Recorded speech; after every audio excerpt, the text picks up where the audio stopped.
Ahora vamos a ver cómo se afecta la presión de pulso dependiendo de lo que afecta a la presión sistólica y a la presión diastólica. Generalmente la presión de pulso va a estar influenciada por el aumento, o bueno, por las cosas que estén aumento de la presión sistólica, que es el aumento del volumen latido, o la disminución de la complacencia. Vamos a ver por qué. Recordemos que es la presión de pulso. La presión de pulso es igual a la diferencia entre la presión sistólica y la diastólica. Entonces la presión sistólica menos la presión diastólica. Entonces cualquier cosa que nos haga un aumento de la presión sistólica aumenta la presión de pulso. Cualquier cosa que haga un aumento de la presión diastólica en principio disminuiría la presión de pulso, a menos que también nos haga un aumento de la presión sistólica. Si tenemos que algo nos disminuye la presión sistólica, disminuye la presión de pulso.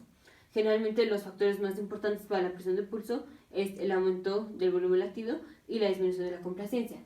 ¿Qué pasa si tenemos aumento del volumen latido? Aumenta la presión sistólica y aumenta la presión diastólica. Las dos aumentan, pero dijimos aumenta mucho más la presión sistólica. Por eso fue un asterisco aquí. Entonces, si aumenta la presión sistólica más que la presión diastólica, tenemos un aumento de la presión de pulso. ¿Qué pasa si disminuye la complacencia? Si disminuye la complacencia, ya dijimos es que la aorta no es tan fácil distenderla. Cuando llega el latido no es tan fácil distenderla. Es como si estuviera más rígida. Esto hace que que aumente la presión sistólica, mientras más rígida aumenta la presión de pulso, mientras menos complaciente aumenta la presión de pulso.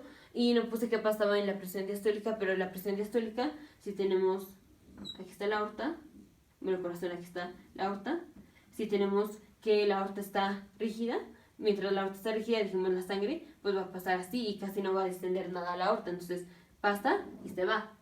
Si es muy complaciente la aorta, o sea, si se distiende, entonces la sangre pasa, distiende la aorta, entonces se queda como estancada, digamos, por un periodo de tiempo chiquito, se queda como estancada aquí en digamos, en esta vasodilatación de la aorta y luego ya se expulsa. Entonces tenemos más sangre que se quedaría aquí, digamos, en esta como, no digamos extravasación, pero digamos en esta laguna que se hizo o en este nuevo compartimento que abrimos al hacer una vasodilatación.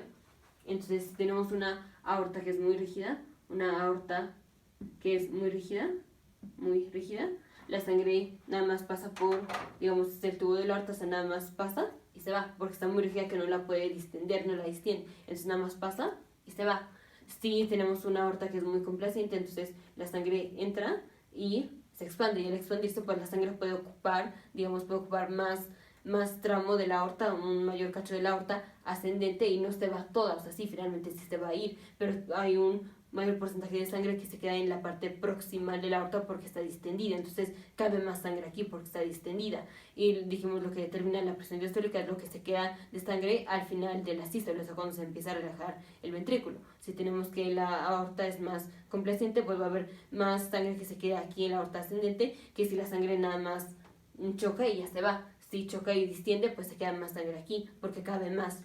Entonces, bueno, esto era de lo de la complacencia. Aquí la complacencia no afecta mucho a la presión diastólica, pero ¿qué pasa con la complacencia? Si tenemos una disminución en la complacencia, esto nos hace más rígida la aorta. Al ser más rígida la aorta, esto aumenta la presión sistólica, pero no disminuye la presión diastólica. Entonces tenemos dos factores por los cuales va a aumentar la presión de pulso.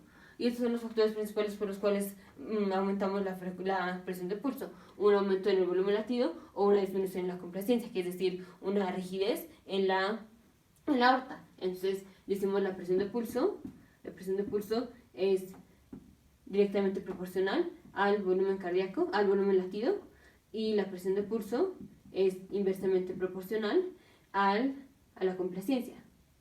Si disminuye la complacencia, aumenta la presión de pulso.